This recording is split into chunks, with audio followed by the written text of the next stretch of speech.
다 같이 묵도하심으로 수요 예배 하나님 앞에 드리도록 하겠습니다.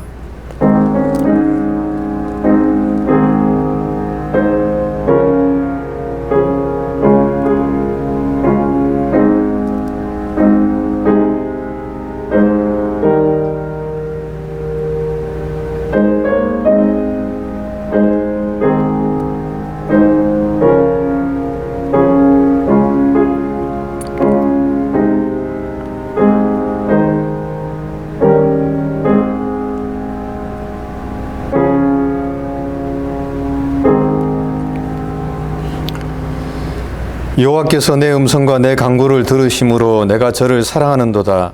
그 귀를 내게 기울이셨으므로 내가 평생에 기도하리로다.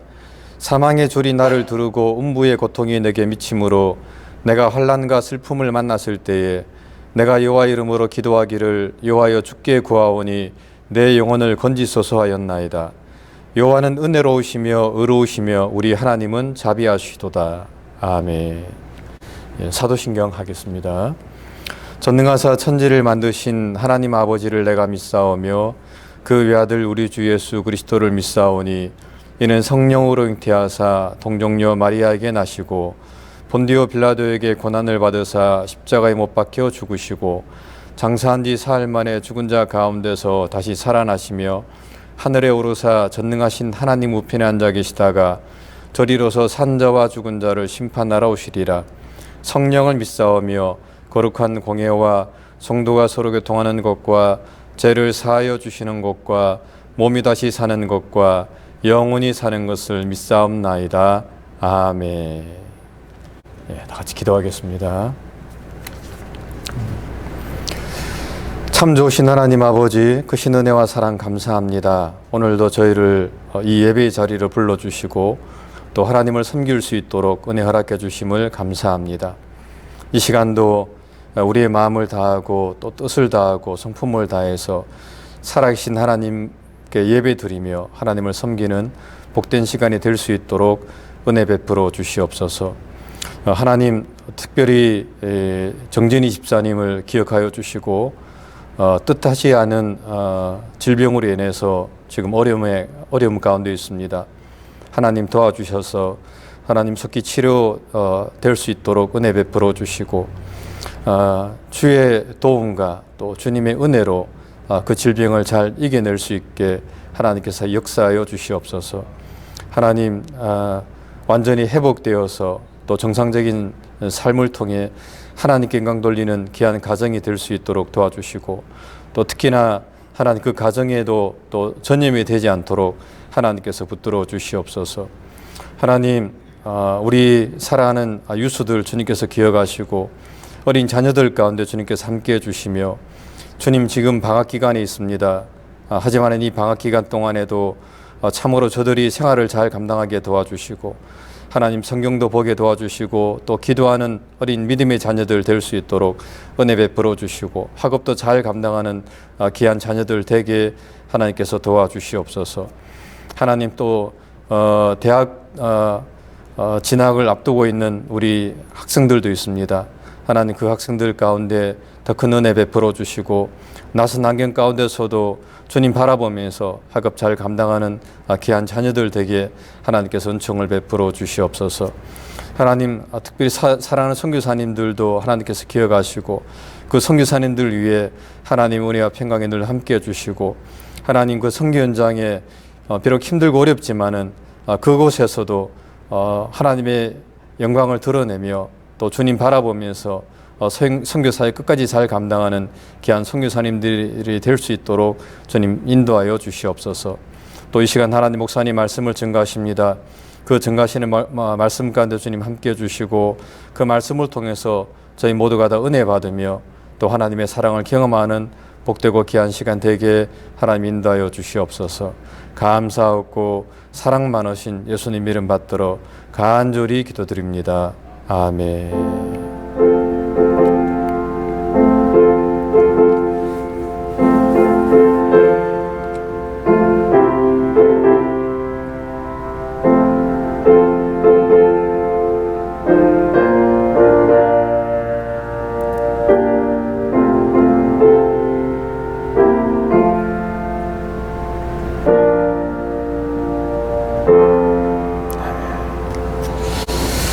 예, 말씀은 로마서 10장 10절부터 13절 말씀까지입니다.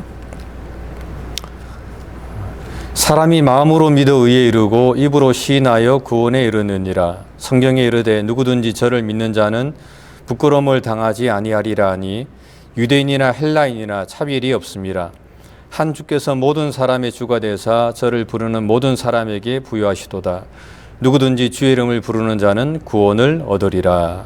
아멘. 예, 오늘 우리가 로마서 10장 10절부터 13절의 말씀을 통해서 믿음이 과연 어떤 것인가를 다시 한번 생각해 보고자 합니다. 누구든지 자기의 마음이라는 게 있고 누구든지 자기 입이라는 게 있기 때문에 내가 내 마음에 내가 믿고 싶다라고 하거나 내가 믿는다라고 말하면 그러면 내가 구원이라고 하는 것을 획득할 수 있구나, 이렇게 본문을 생각할 수 있습니다. 그래서 누구든지 주의 이름을 부르는 자는 구원을 얻으리라 라고 이야기하는 게 내가 주님을 주라고 부르면 주님이 나의 주님이 되시는구나, 이렇게 쉽게 생각할 수가 있습니다. 그런데 사도 바울이 지금 이렇게 이야기할 때에 참 아쉬운 게 뭐냐면 본문이 쓰여진 형태 그대로 이것을 직역해 주었다라고 한다면 우리가 성경의 바른 뜻을 더 잘 이해할 수 있었을 텐데요. 그렇지 않고 이걸 의역했기 때문에 조금은 우리에게 이해가 어려운 부분이 있다, 이렇게 생각이 듭니다. 그래서 목사가 또 이렇게 설교를 하게 되죠. 사도 바울은 로마서 1장에 사람의 마음을 정의할 때에 하나님의 그 거룩한 이름을 알지만 하나님을 영화롭게 하지 않는 존재로서 그 마음이 이미 상실한, 그 마음이 이미 미련해진 것으로 로마서 1장 28절에 그렇게 정의 내리고 있습니다. 그렇기 때문에 마음이라고 하는 것이 이미 부패했고 만물보다 거짓된 것이 마음이라고 하는 것을 미리 로마 교회 사람들에게 분명히 전달해주고 로마서 10장을 지금 이야기하고 있기 때문에 부패한 마음으로 하나님을 믿을 수 있느냐? 이게 가능하지 않은 거예요. 그리고 부패한 심령이 하나님을 믿는다고 고백할 수 있느냐? 이게 가능하지 않은 것입니다. 무엇과 똑같냐면 베드로가 주님이 누구인가를 고백하기 이전에 거라사 광인이 주님을 먼저 만났을 때 주님이 누구인지를 먼저 알았습니다. 귀신들이 그 안에서 주님이 누군지를 막 이미 다 증거했어요. 그렇다고 해서 귀신이 하나님을 먼저 알고 있기 때문에 귀신이 구원받느냐? 그건 가능하지 않은 거죠. 귀신 들린 자가 하나님이 누구이신가를 안다고 하더라도 귀신 들린 자의 영에 속박되어 있는 영혼은 아무리 예수를 그리스도라고 이야기해도 그것은 믿음으로 근거한 것이 아니고 그것은 입으로 고백했지만 구원을 만들어낼 수 없다는 것이 오늘 본문이 우리에게 분명히 전달해 주는 핵심이라는 거죠. 원문은 어떻게 되어 있느냐? 사람의 마음이 믿어지면, 수동태예요. 사람이 마음으로 믿어지면 의롭게 되고, 그리고 입으로 시인해지면, 이것도 수동태예요. 구원에 이르게 된다. 그러니까 내가 믿을래 라고 내가 결정하는 게 아니고 믿어진다는 거예요. 믿어진다. 내가 입으로 나 주님 믿습니다, 내 의지로 고백한다고 해서 되는 게 아니고 강권하시는 하나님의 붙잡힌 바 된 내 입술이 주님을 주로 고백할 수밖에 없는 그런 전적인 은혜에 사로잡힐 때 비로소 구원이라고 하는 것이 내게 임했다라고 하는 것을 분명히 안다는 거죠. 왜 그런가? 에스겔 선지자가 에스겔 36장 28절에 분명히 선언했어요. 우리에게 새 영, 새 마음을 주실 것이다. 새 영과 새 마음을 주시지 않는다라고 한다면 돌과 같이 굳어진 우리의 마음은 하나님의 은혜를 누릴 수가 없다. 새 영을 너희 속에 두고 새 마음을 너희에게 주리라고 말씀하신 하나님의 말씀이 우리에게 임해져서 새 영과 새 마음을 우리가 갖게 되는 순간, 그것이 시간적으로 어떤 순차적인 순서가 있기 때문에 시간적으로 어떤 거리가 있을 거라고 생각하는 이런 생각은 전혀 의미가 없고, 은혜를 입는다라고 하는 것 자체가 내 마음을 하나님이 새 마음으로 주셨기 때문에 아무리 얘기해도 믿어지지 않던 그 주님이 믿어지게 되고, 아무리 내가 입술로 고백하려고 해도 고백이 안 되어져서 피하던 내가 그것을 고백할 수 있게 됐다라고 이야기하는 삶을 맞이하는 것, 그것이 바로 은혜를 입고 믿음 안에 들어서게 된 것이다라고 성경 우리에게 분명히 증거해주고 있다는 거죠. 이상구 박사가 수십 년 동안 안식교에 머물다가 지금 이제 안식교 교리가 틀렸다라고 선언하고 이제 완전히 돌아서서 강력하게 복음을 증거하는 사람으로 이렇게 여러 곳에서 등장하더라고요. 원래 이 사람은 철저하게 신앙이 없이 무신론으로 살아가는 사람이었는데 어느 한순간 너무 잘 살게 되고 나니까 이걸 한순간에 잃어버리면 어떨까라고 하는 두려움 때문에, 그 두려움 때문에 자기가 부적을 붙이고 다니고 그게 창피해가지고 숨다가 나중에 안식교에 또 입문하게 돼가지고 그게 옳은 건 줄 알고 막 이렇게 있다 보니까 여전히 자기는 무언가 이것이 옳다라고 주장하고 이것을 믿는다라고 말했지만 어느 한순간 참된 말씀에 붙잡힌 바 되니까 자기의 모든 것을 부정하게 되고 자기가 믿어지게 되더라는 거죠. 아, 하나님을 이렇게 믿는 거구나. 복음으로 하나님을 아는 거고 은혜로 하나님을 아는 거고 구원이 이렇게 임하는 거지 완전한 성화에 이루어서 구원을 내가 획득하는 게 아니구나라는 것을 분명히 깨닫게 된다는 거죠.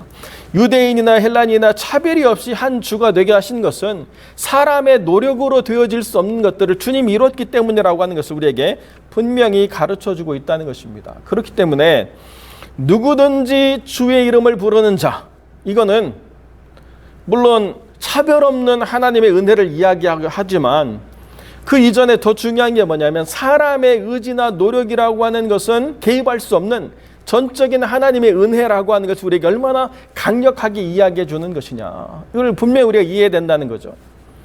여러분, 사람의 마음이 어떤 것인가? 너무나도 사람의 마음은 부패하고 간사한 것입니다. 또 저희 사촌 누님 얘기를 하게 되는데요. 돌아가시고 난 다음에 그 빚을 내서 이렇게 공동체 사역을 하게 된 그 건물이 다 훼손되지 않고 일부만 훼손이 돼서 그걸 처리하려고 하니까요. 각자 소유권을 주장해요. 거기 와서 먹여주고 입혀주고 재워주고 이렇게 했던 사람들도 다 나의 권리가 여기 있다는 거예요. 나 그냥 못 나갑니다. 네, 나도 여기서 뭔가 누릴 권리가 있기 때문에 재산을 분할해가지고 나한테 주지 않으면 나 안 나가겠습니다. 하여튼 이런 일들이 지금 벌어지고 있다는 거죠. 그냥 그렇게 목사님 사모님이 불러서 먹이고 입히고 어디 갈 데 없는 사람들 이렇게 돌보면서 있을 때는 감사하다고 얘기하고 좀 고맙다고 얘기했는데요. 다 사라지고 나니까 내 땅이야 이러고 있는 거예요. 우리 똘똘 뭉쳐가지고 이거 우리 지켜냅시다 자기들 거 이러고 있는 모습을 들으면서 정말 사람의 마음이라고 하는 건 부패했다라고 이야기할 수밖에 없는 이 현상을 보게 되는 것이죠. 내가 믿는다. 내가 믿는 것에 근거한 것들은 아무것도 없습니다. 내가 믿는다고 처음에 얘기했지만 점점 그 기억이 흐려지고 내가 정말로 어두워진 그 10년 가운데서 헤어나지 못하면 언제 내가 그런 이야기를 했을까라고 하는 행동밖에는 드러나는 게 하나도 없다는 거죠.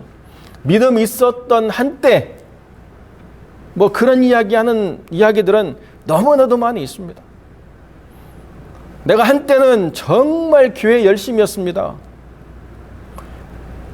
그러나 그 한때의 열심이 지금의 나를 만들지 못했다라고 하는 것에 대해서 책임을 자꾸 다른 사람에게 전가하려고 환경에 전가하려고 할 수 있겠지만은 그러나 핵심은 여기 있다는 거예요. 주님의 은혜에 붙잡힌 바 되지 못했다. 주님이 나로 하여금 어느 때든지 어느 상황 어느 조건 어느 순간에서든지 주의 이름을 부르는 자로 세워지도록 하시는 그 은혜에 붙잡힌 바 되지 못했다. 이게 결론이라는 거죠. 누구든지 주의 이름을 부르는 자 안에 그 어떤 사람에 대한 무조건적인 은혜만 있는 게 아니라 그 사람의 조건과 상황에 대한 무조건적인 하나님의 은혜가 있다라고 분명히 선언하고 있다는 것입니다. 그 누구든지가 가진 자든 못 가진 자든 뭐 배운 자든 못 배운 자든 남자든 여자든 뭐 어떤 노예든 자유자든 그런 모든 사람의 조건을 다 포함했다라고 하는 것은 그 사람이 가지고 있는 인격, 그 사람이 가지고 있는 어떤 자산, 그 사람이 가지고 있는 모든 환경을 다 포함해서 어떤 상황에 있는 사람이라 할지라도 주의 이름을 부르는 자는 구원을 얻을 것이다. 어떤 조건을 가지고 있는 자라 할지라도 주의 이름을 부르는 자는 구원을 얻을 것이다. 왜? 구원이라고 하는 것은 내가 획득한 것이 아니고 하나님이 전적으로 나에게 주시는 하나님의 은혜고 그 무엇으로도 그 은혜를 뺏을 수 없다라고 로마서 8장에 분명히 선언했기 때문에 그 어떤 것으로도 그리스도 예수 안에 있는 하나님의 사랑에서 우리를 끊을 수 없다. 하나님의 전적인 은혜가 우리에게 있다. 이걸 우리가 선언하는 것이고 주님이 이것을 참되게 증거하신다는 것입니다. 그렇기 때문에 믿음이라고 하는 것은 내가 이해가 되어지기 때문도 아니고 내가 모든 걸 깨달았기 때문도 아니고 내가 오랜 수행을 통해서 뭔가 나만의 무엇을 만들어냈기 때문이 아니라 나를 보면 한없이 초라해지고 나를 보면 정말로 이럴 수 있을까를 생각하지만 주님을 부인할 수 없게 믿어지는 이 마음이 있기 때문에 어느 때든지 주님을 생각하고 주님을 주라고 고백함에 있어서 부끄러움이 없기 때문에 이것이 구원이구나, 이것이 은혜구나, 이것이 누구든지라고 하시는 하나님의 무조건적인 은혜에 붙잡힌 바 된 삶의 증거구나, 이렇게 우리가 이야기하게 되는 거죠. 물론 이런 것들을 악을 위해서 사용하는 사람들이 있습니다. 내가 아무리 범죄해도 주님의 구원은 훼손되지 않는다. 이런 무식한 이야기를 우리가 여기서 다시 설명해야 될 필요는 없겠죠. 주님께 붙잡힌 바 된 삶이라고 하는 것은 악의 모든 것으로부터 찔린 바 되어서 그것을 의지적으로 벗어나려고 애를 쓸지언정 의지적으로 행하려고 하는 사람이 결단코 아니기 때문에 우리가 모르고 짓거나 우리의 또 약함으로 기인한 어떤 환경과 조건이 있어 우리가 실수하고 넘어진다 할지라도 그것 안에서 우리가 정말 십자가를 지는 심정으로 죄를 자백하고 돌이키려고 애를 쓰고 자기를 부인하려고 하는 삶의 궁극적인 조건들을 하나도 만족시키지 못하는 사람이 얼마든지 구원 얻을 수 있다고 자기를 합리화하는 것을 이야기하는 건 결단코 아니라는 거죠. 믿음이라고 하는 것은 전적인 하나님의 은혜입니다. 믿음이라고 하는 것은 전적인 하나님의 선물이죠. 우리로부터 말미암는 것이 아니라는 것을 사도 바울은 강하게 이야기하고 있습니다.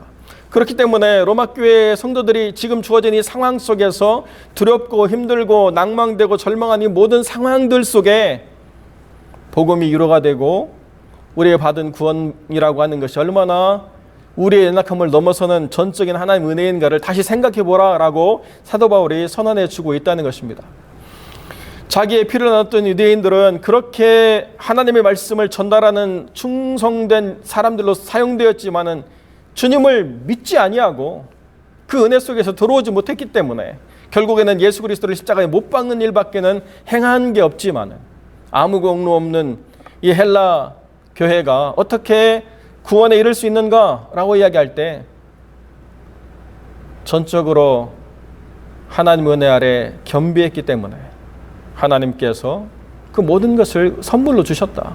물론 그것이 사람의 조건에 맞기 때문에 하나님이 주셨다라고 이야기하는 것이 아니라 유대인과 비교할 수 없는 삶이지만은 그러나 하나님 안에 은혜 받을 수 있는 차별 없는 은혜가 하나님 안에서 주어졌기 때문에 유대인이 아니라 할지라도 염려하거나 두려울 필요 없다.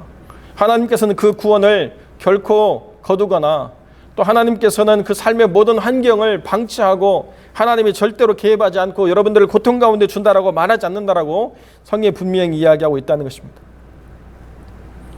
누구든지 주의 이름을 부르는 자는 구원을 얻으리라. 이 요엘의 위대한 이 선언이 어떻게 요엘과 전혀 관련이 없는 이 헬라 사람들에게 적용이 되는가? 요엘이 봤던 그 엄청난 재난 속에서도 구원이 임할 수 있다라고 하는 이 하나님의 놀라운 선언은 복음 안에서 얼마든지 하나님을 믿는 모든 이방인들에게 참이요 진리가 될 수 있다라고 성경이 우리에게 전달해 주고 있다는 것입니다. 오늘 우리가 살아가면서 얼마나 우리를 두렵게 하고 힘들게 하는 일들이 참 많습니까? 요즘 코로나 블루라고 해가지고 코로나 때문에 우울해지고 코로나 때문에 힘들어서 어떤 분들은 목사님에게 제발 설교 시간에만이라도 코로나 얘기 좀 하지 마세요. 여기 가도 코로나 저기 가도 코로나인데 설교 시간에도 코로나를 듣는다니 너무 정말 우울합니다. 뭐 이렇게까지 말씀하는 분이 계시대요. 그게 우리가 지금 처한 상황이죠. 네. 그러나 여러분, 이렇기 때문에 우리가 다시 하나님이 우리에게 주시는 선물로 인한 기쁨을 회복하지 않으면 그 어떤 것으로도 우리가 기뻐할 일이 없습니다. 우리가 다시 하나님 앞에 나아가서 하나님의 복음에 감사와 감격을 회복하지 않으면 그 어떤 것으로도 우리가 참된 기쁨을 누릴 수가 없다는 거죠. 헌팅턴 비치에 1000명 넘는 사람들이 모여서 찬양하고 경배하는 일들을 신문에 보도하고 있는데요. 그 사람들이 바르게 행동했느냐 아니냐를 우리가 따지기 전에 그 사람들 마음속에 하나님을 향한 열망이라고 하는 것만큼 우리가 순수하게 인정을 해줘야 될 것 같아요. 그 무엇으로도 마음의 평안을 얻을 수 없는 사람들이 자발적으로 하나님 앞에 나와 경배해야만 내가 참된 위로와 소망을 얻겠다라고 생각하는 사람들이 있다는 거죠. 이것이 미국의 힘입니다. 대단한 전략적인 무기를 가지고 있고 대단한 돈을 가지고 있고 달러가 기축통화가 되어가지고 모든 것의 기준이 된다라고 이야기하기 때문에 미국이 대단해서가 아니라 어느 때 어느 상황에서도 하나님이 아니고서는 위로를 받을 수 없다라고 하는 사람들이 모여서 찬미하고 기도하는 이것이 사실은 미국을 움직이는 힘이라고 하는 것만큼은 틀림이 없다는 것입니다. 누구든지 주의 이름을 부르는 자, 이것이 하나님이 우리에게 주신 놀라운 선물이라는 것입니다. 여러분이 어디에 있든지 어떤 상황에 있든지 어떤 삶의 곤감을 가지고 어떤 어려움이 있든지 주님의 이름을 부르는 그 순간에 하나님이 구원하실 것이라고 하는 놀라운 희망과 그 희망이 참으로 우리의 삶에 이루어진다는 놀라운 하나님의 증거를 분명히 갖게 될 것이다. 이것이 요엘이 증거했고 또 사도 바울이 복음 안에서 새롭게 전달하고 있는 하나님의 귀중한 말씀이라는 거죠. 내가 이렇게 믿어지기 때문에 주님을 고백할 수 있고 내 머릿속으로는 도무지 이해되지 않는 상황이라 할지라도 내 입술로는 고백되어지기 때문에 하나님이라고 하는 사실을 우리가 다시 한번 생각하면서 우리에게 놀라운 은혜를 주신 하나님, 그리고 우리를 붙잡아 주셔서 언제든지 우리에게 구원을 베풀어 주시는 이 하나님의 부요하심이 우리에게 위로가 되고 승리가 되시기를 주님의 이름으로 간절히 축원드립니다. 기도하겠습니다.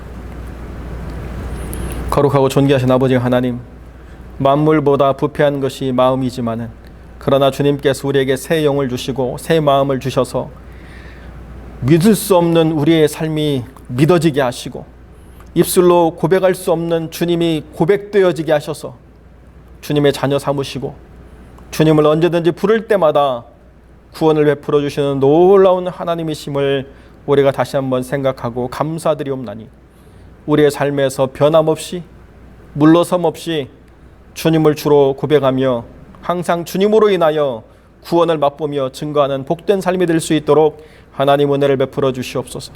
거룩하고 존귀하신 아버지 하나님, 지금 이 상황 속에서 지치고 힘든 모든 심령들 붙잡아 주시고 특별히 그 병마로 인하여서 상한 심령을 주님께서 위로해 주셔서 정진 집사님과 그 모든 가정의 권속들을 붙잡아 주시고 온전케 하여 주옵소서.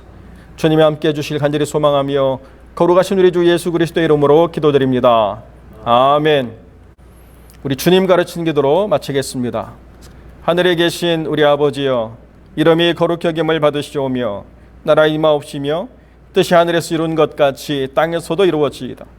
오늘날 우리에게 일용할 양식을 주옵시고 우리가 우리에게 죄 지은 자를 사하여 준 것 같이 우리 죄를 사하여 주옵시고 우리를 시험에 들게 하지 마옵시고 다만 악에서 구하옵소서.